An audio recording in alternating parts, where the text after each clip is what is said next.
छोटे से गांव में जहां हर शख्स एक दूसरे को जानता था, वहां एक पुरानी बेरी का दरख्त था जो गांव के किनारे पर मौजूद था। वो इतना पुराना था कि किसी को इसकी उम्र याद ही नहीं थी।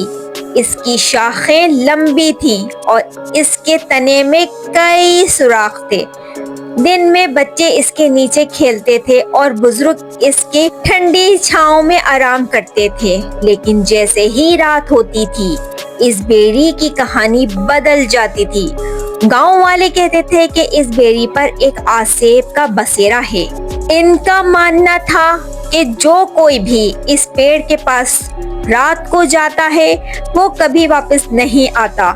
एक नौजवान लड़का था जिसका नाम अदनान था। अदनान बहुत बहादुर लड़का था, इन कहानियों पे यकीन नहीं करता था। एक दिन इसके दोस्तों ने इससे एक शर्त लगाई कि वो रात को अकेला जाकर इस बेरी से एक बेर तोड़कर लाके दिखाए।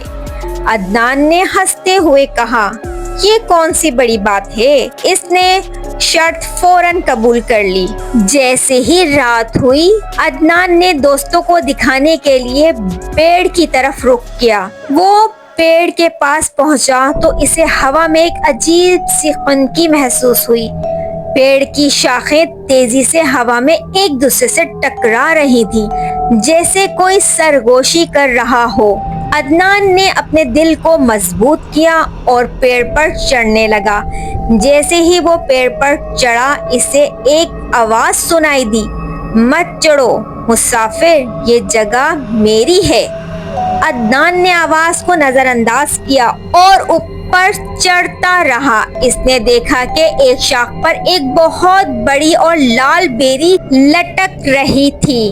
इसने जैसे ही इस बेरी को पकड़ने के लिए हाथ बढ़ाया, अचानक पेड़ के तने में बने एक बड़े सुराख से एक खौफनाक औरत नमूदार हुई।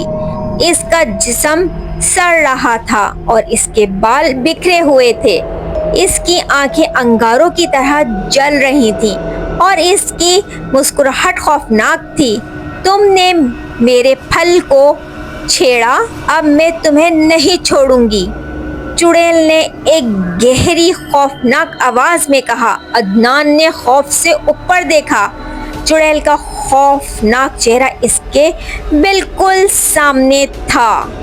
इसके लंबे नोकीले नाखून अदनान की तरफ बढ़ने लगे। अदनान का दिल जोर से धड़कने लगा और वो डर के मारे एक छलांग से पेड़ से नीचे कूद गया। वो तेजी से गांव की तरफ भागा। इसके पीछे पेड़ की शाखें तेज रफ्तारी से हिलने लगी और एक खौफनाक आवाज इसका पीछा करने लगी। जब वो पीछे मुड़कर देखता तो इस दरख्त के ऊपर वो खौफनाक चुड़ैल नजर आती, जो इसकी तरफ देखकर हंस रही थी। इसकी हंसी हर तरफ गूंजने लगी। जब अदनान अपने घर पहुंचा तो वो पसीने में तर था। डर के मारे एक दीवार से लगकर खड़ा हो गया। अगले दिन जब इसके दोस्त इससे मिलने आए तो इसने सारी कहानी सुनाई। सब डर गए और सब ने ये फैसला किया कि आज के बाद कोई भी इस पेड़ के पास नहीं जाएगा। इस दिन के बाद रात के वक्त कोई भी इस पेड़ की तरफ नहीं गया।